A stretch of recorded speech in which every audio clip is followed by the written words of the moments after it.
Λίγες μέρες πριν την επιστροφή του στην αγωνιστική δράση στο Cage Survivor Fight Night, ο Αλέξης Νικολακόπουλος ολοκληρώνει ακόμα μια προετοιμασία στο Diamond Camp δίπλα στον Τόνι Χριστοδούλου, τον άνθρωπο που τον προπονεί από τον πρώτο του αγώνα. Ξεκίνησα προπονήσεις μαζί με τον Τόνι Χριστοδούλου στο Diamond Camp τον Απρίλιο του 2011. Μέχρι τότε είχα ασχοληθεί με Wing Chun Kung Fu, Kickbox και το τελευταίο διάστημα έκανα αποκλειστικά Brazilian Jiu-Jitsu. Ο Τόνι είχε προπονηθεί στην Αμερική στις μεγαλύτερες σχολές εκεί πέρα. Είχε τις καλύτερες μεθόδους για να προπονήσει κάποιον για MMA. Δύο λοιπόν γύρι των 5 λεπτών και μόλις ξεκίνησε ο πρώτος. Άσπρο σορτσάκι ο Νικολακόπουλος, μαύρο και χάγιο. Μετά από 1,5 μήνα προπονήσεων στο Diamond Camp με τον Τόνι Χριστοδούλου, ο Αλέξης Νικολακόπουλος κατέβηκε στον πρώτο του MMA αγώνα. Στο GFC 2 αντιμετώπισε τον Μάρτιν Κεχάγιοφ και αυτό ήταν το πρώτο τεστ για τον νεαρό μαχητή. Όταν ξεκίνησα τις προπονήσεις στο MMA ήμουν πολύ αγχωμένος. Ήταν ένα καινούριο έδαφος για μένα για να προπονηθώ. Μετά από 1,5 μήνα περίπου προπόνηση μαζί με τον Τόνι, μπήκα στον πρώτο μου αγώνα. Ήδη αισθανόμουν ότι κατήχα αυτό το άθλημα, ότι μπορούσα να ανταπεξέλθω σε οποιαδήποτε κατάσταση μέσα σε έναν αγώνα. Τελικά κατάφερα να παίξω έναν αρκετά καλό αγώνα, όπου μπόρεσα να χρησιμοποιήσω πολλά σημεία για δικό μου πλεονέκτημα. Κατάφερα και νίκησα με την πρώτη μου υποταγή στον πρώτο γύρο. First time I ever saw Alex come to the gym. He came in, he knew a little bit of kickboxing, he knew a little bit of jiu-jitsu, but he didn't really have a clue on how to fight MMA.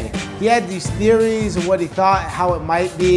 He thought it'd be like jiu-jitsu, he thought it'd be a little bit like kickboxing, and when he saw it, it was nothing like it. But what really impressed me about him wasn't his athletics, it was the fact that he was willing to come to the gym, take a beating, and keep coming back every single time.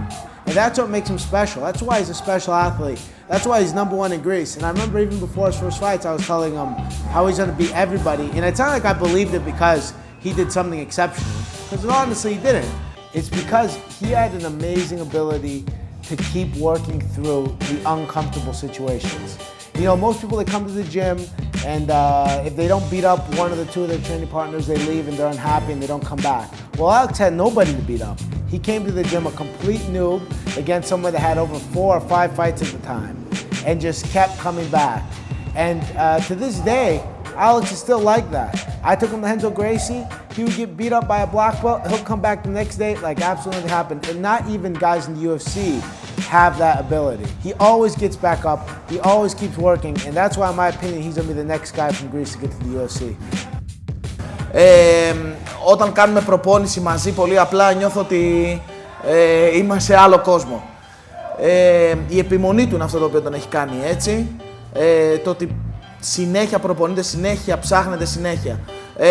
Με έχει βοηθήσει πάρα πολύ, δηλαδή ό,τι βελτίωση έχω κάνει εγώ στο παιχνίδι την έχω κάνει εξαιτίας του Αλέξη, ο οποίος με βοηθάει σε διάφορες τεχνικές, είναι εκεί για να με εμψυχώνει και με τη σειρά μου πιστεύω ότι και εγώ και ο Χρήστος, ο άλλος μας αδελφός, τον εμψυχώνουμε και εμείς όταν είναι η σειρά για τους αγώνες του. Στον πρώτο μου αγώνα κέρδισα με υποταγή στον πρώτο γύρο.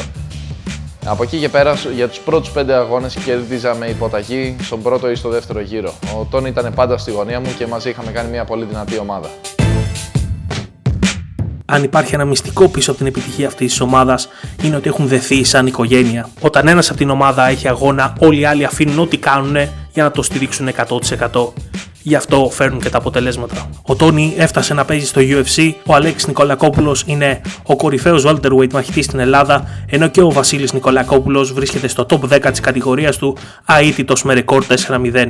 Μετά από 4 χρόνια που προπονούμαστε μαζί, καθημερινά ίσως και παραπάνω από 1 ή και 2 φορές την ημέρα, μετά από ταξίδια που έχουμε κάνει μαζί στον κόσμο, στην Αμερική, στον Καναδά, αγώνες που έχουμε βρεθεί ο ένας στη γωνία του άλλου, έχουμε αποκτήσει μια πολύ θερμή σχέση, είμαστε φίλοι και βοηθάμε ένας τον άλλον σε όλες τις καταστάσεις. Ο Τόνι πάντα με έσπρωχνε να δοκιμάζω πάντα το επόμενο βήμα.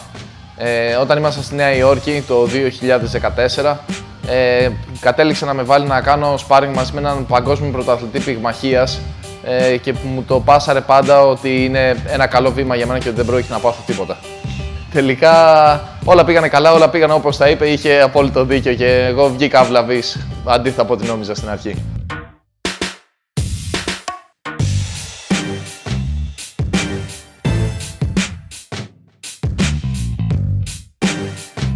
Το δυνατό στοιχείο του Τόνι σαν προπονητή είναι ότι βρίσκει πάντα το καλύτερο στοιχείο πάνω σε έναν αθλητή και φροντίζει να βασιστεί ένας ολόκληρος αγώνας πάνω στο δυνατό σημείο του αθλητή του για να μπορέσει αυτός να νικήσει. Είναι νομίζω ο καλύτερος αυτό. Μπορεί να πιάσει έναν άνθρωπο που ξέρει να ρίχνει 2 χτυπήματα και να τον οδηγήσει έτσι ώστε ένας αγώνας ολόκληρος να γίνεται όλη την ώρα πάνω σε αυτές τις 1-2 κινήσεις για να νικήσει ο δικός του αθλητής. Σιγά σιγά θυμάμαι ότι τον Αύγουστο του 2013 βρέθηκα να έχω κλείσει τον πρώτο μου επαγγελματικό αγώνα εξαιτίας ακριβώς όλης της παρότρινσης που δεχόμουν από τον Τόνι και από τον Αλέξη.